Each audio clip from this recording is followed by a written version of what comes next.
এলাম বাবা। আপনি ভালো থাকবেন।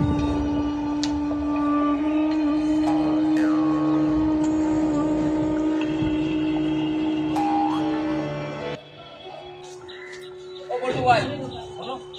কি হয়েছে গো? আচ্ছা বলটু ভাই, ওই কাকার সাথে তোমার কি কথা হচ্ছিল? আরে আমি পানপাড়া থেকে আসছিলাম, হঠাৎ ওই ভদ্রলোকের সঙ্গে দেখা হলো। উনি আমাকে ডাকলেন, ডেকে বললেন যে এই যে বাবা শুনছো, হ্যাঁ বলুন। আমি 3 দিন ধরে কিছু খাইনি, খুব খিদে। আজকে দুপুরে যদি তোমার বাড়িতে ভাতটা খাও তাহলে আমি খুব খুশি হব। ও আচ্ছা, তো চলুন না, আমি আপনাকে হোটেলে গিয়ে ভাত খাইয়ে দিচ্ছি। আমি হোটেলে রান্না খাই না, আমার সহ্য হয় না। কি সব বাজে তেল মশলা দিয়ে রান্না করে। ঠিক আছে, চলুন আমার সঙ্গে, দুটো ভাত তো খাবেন। আর তোমাদের বাড়িতে কি রান্না হয়েছে?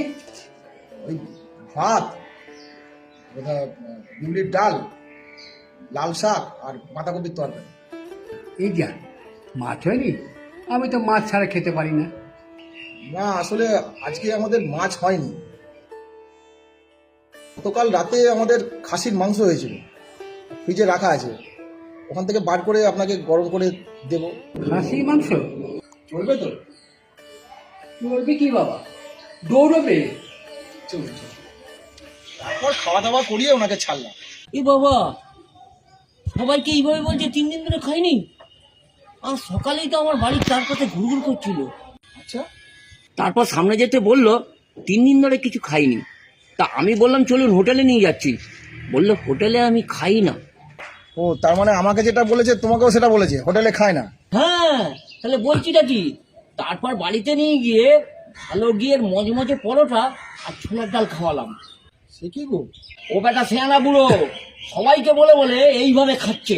থাক, ওভাবে বলো না, বয়স্ক মানুষ খেয়েছে তো কি হয়েছে, খাক।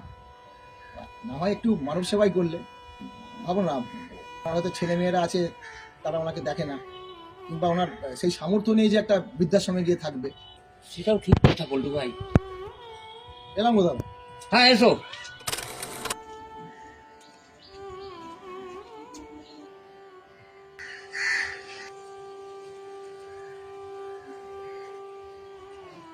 ও কাকা, ও কাকা।